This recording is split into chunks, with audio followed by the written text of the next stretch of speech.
नमस्कार मित्रांनो, स्वागत आहे तुमचं पुन्हा एका नवीन अशा रोमॅन्टिक लव्ह स्टोरीमध्ये.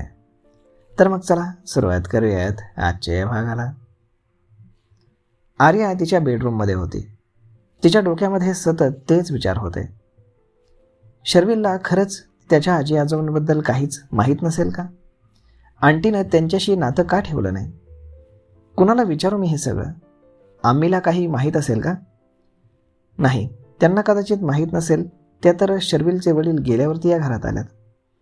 त्यांना माहीत असतं तर त्यांनी शर्विलला नक्कीच सांगितलं असतं.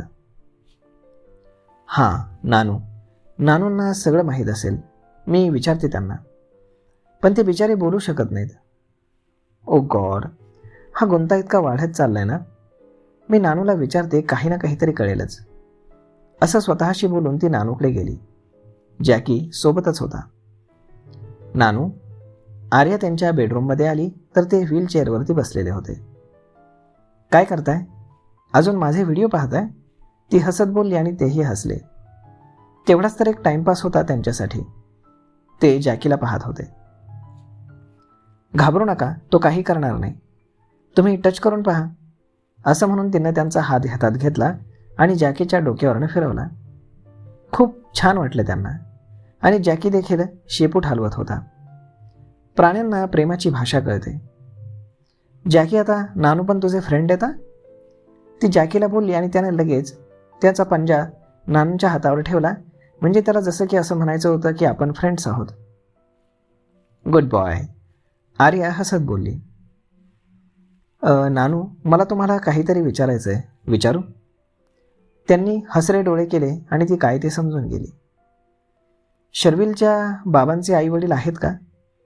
तिनं असा प्रश्न विचारताच त्यांचे डोळे थोडे मोठे झाले. मला माहीत आहे, तुम्हाला सगळं माहीत आहे. प्लीज सांगा ना. त्याचे आजी आजोबा इथे मुंबईतच आहेत ना? कारण आज मी त्यांना भेटले. नानू आश्चर्यानं तिच्याकडे पाहू लागले. त्यावर आर्यानं घडलेला सगळा प्रकार त्यांना सांगितला आणि नानूच्या डोळ्यात पाणी आलं. तुमच्या डोळ्यात अश्रू आहेत म्हणजे ते आजी आजोबा खरंच शर्विलचे आहेत का? तर त्यांनी हो मध्ये इशारा केला. मग सपना आंटी त्यांना बोलत का नाहीत? शर्विलला त्यांच्याबद्दल कसं काहीच काय माहीत नाही? नानूच्या डोळ्यातनं सारखं पाणी गळत होतं. बिचारे सगळं माहीत असूनही काहीच सांगू शकत नव्हते.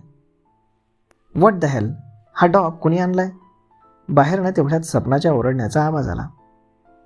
Oh shit, Jackie. आर्या लगेचच तिथून पळत बाहेर आली. यास्मीन, यास्मीन, सपना ओरडत होती. जी मॅडम. हा डॉग कोणी आणलाय? तुला माहीत आहे ना मला पेट्स आवडत नाहीत, सपना रागानं बोलली. यास्मीन आर्याकडे पाहत होती. तू आणलंयस याला? सपना आर्याला रागात पाहत बोलली. हो. हाऊ डेअर यू, मला न विचारता तू हा कारभार केलास कसा? बाबासांनी पाठवलंय. सो वॉट, पाठवून दे याला. माझ्या घरात जनावरांसाठी जागा नाही. हे मॅन्शन आहे, इथे माणसं राहतात. झू नाही जे तू याला इथे घेऊन आलीस. जॅकी कुठेच जाणार नाही, आर्या धीटपणे बोलली. व्हॉट, काय म्हणालीस? जॅकी इथून कुठेच जाणार नाही, तो माझ्यासोबतच राहील. तुम्हाला त्याचा काहीही त्रास होणार नाही याची काळजी घेईन मी. अगदी तो तुमच्या समोरही येणार नाही. तुला मराठी कळतं ना? तो इथे राहू शकत नाही म्हणजे नाही. गार्ड्स. सपनानं गार्डला एक जोराचा आवाज दिला आणि एक गार्ड आतमध्ये आला. येस मॅडम, गार्ड बोलला. या डॉगला इथून घेऊन जा आणि दूर सोडून या, सपना बोलली. गार्डने जॅकीकडे पाहिलं तर तो त्याला पाहून भुंकू लागला. तो कुठेही जाणार नाही, शर्विलनं त्याला इथे राहायची परमिशन दिली आहे. आर्या गार्डला रोखून पाहत बोलली आणि गार्ड दबकला. शर्विलने परमिशन दिली म्हणजे आता त्यांना त्याचं ऐकणं भाग होतं. गार्ड सपनाकडे पाहत होता. तुला सांगितलं नाही याला घेऊन जा, सपना रागात बोलली. सॉरी मॅडम, सरने परमिशन दिली म्हटल्यावर आम्ही त्यांच्या विरोधात जाऊ शकत नाही, असं म्हणून गार्ड तिथून बाहेर गेला. सपनाने रागात शर्विलला फोन केला परंतु त्यानं उचलला नाही.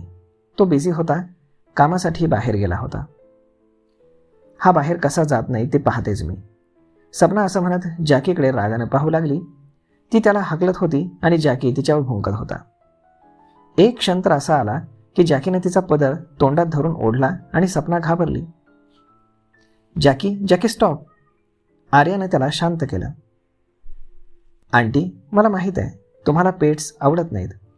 आय प्रॉमिस तुम्हाला याचा काहीही त्रास होणार नाही. जॅकी कम. मग आर्या त्याला घेऊन बेडरूममध्ये गेली आणि सपना रागाने तिच्याकडे पाहत होती. अशी उभी कायस, जा काम कर. सपना यास्मिनवर खेकसली आणि तिच्या रूममध्ये निघून गेली. यास्मिन देखील तिच्या कामाला निघून गेली. इकडे रात्री 10 नंतर शर्विल त्याच्या हॉटेलच्या रूमवर परत आला. बेंगलोरच्या थोडं आउटसाईडला 1-2 साईट्स चालू होत्या, त्यांच्याच व्हिजिटसाठी तो गेला होता. फ्रेश होऊन त्यानं बेडवरती अंग टाकलं आणि फोन हातात घेतला. परेशचे काही मेसेजेस आणि सपनाचे 2-3 मिस कॉल पडलेले दिसत होते. सपनाचे मिस कॉल पाहून तो समजून गेला की नक्कीच जॅकीमुळे तिनं फोन केला असेल. त्यानं लगेच लॅपटॉपवरती मॅन्शनचे काही CCTV फुटेजेस ऑन केले. आर्याला पाहिलं तर ती बेडवरती पसरून झोपली होती आणि जॅकी तिच्या बाजूला. तिचा हात त्याच्यावर होता. याला प्रेमानं कवटाळून झोपली आहे आणि मला दूर लोटत असते, तो पुटपुटला.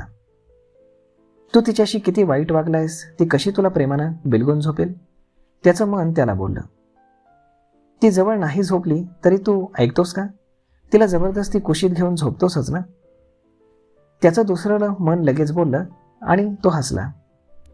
त्यानं तिला पाहताच परेशचे मेसेजेस पाहिले. तिनं वटसावित्रीची पूजा केलेली फोटोज आणि व्हिडिओज होते त्यात. ते पाहून तो थोडा गोंधळला. ही कुठे गेली होती आणि ही झाडाला फेऱ्या का मारती? येस, असं म्हणतच म्हणत त्यानं परेशला फोन केला. येस बॉस, परेश बोलला. आर्यानं ही कोणती पूजा केली आहे? वटसावित्रीची. म्हणजे? करवा चौथ असतो ना, तशी ही वटसावित्री. नवऱ्याला दीर्घायुष्य मिळू दे म्हणून वडाची पूजा करतात. महाराष्ट्रातल्या सगळ्या स्त्रिया ही पूजा अगदी मनापासून करतात, परेश बोलला. आर्याने माझं आयुष्य वाढावं म्हणून ही पूजा केली आहे? शर्विल मनातच बोलला आणि तिचे फोटो झूम करून तो पाहू लागला. आज त्या डॉगसाठी फूड आणायला बाहेर गेल्या होत्या रस्त्यात मॅडम, तेव्हा असं म्हणत परेशनं घडलेला सगळा प्रकार सांगितला. त्या म्हातारीनं मॅडमला हे सगळं करायला लावलं, नाहीतर मॅडम थोडीच तुमच्या दीर्घायुष्याची प्रार्थना करतील. तुम्हाला मॉन्स्टर म्हणतात मॅडम, परेश हसत बोलला आणि शर्विलला राग आला. तुला हे कोणी बोलायला सांगितलं होतं का? ठेव फोन. Sorry boss. परेश लगेच घाबरला आणि फोन ठेवून दिला. इकडे शर्विल खट्टू होऊन तिच्याकडे पाहत होता. हिनं खरंच मनापासून पूजा केली असेल ना, तो मनात बोलला.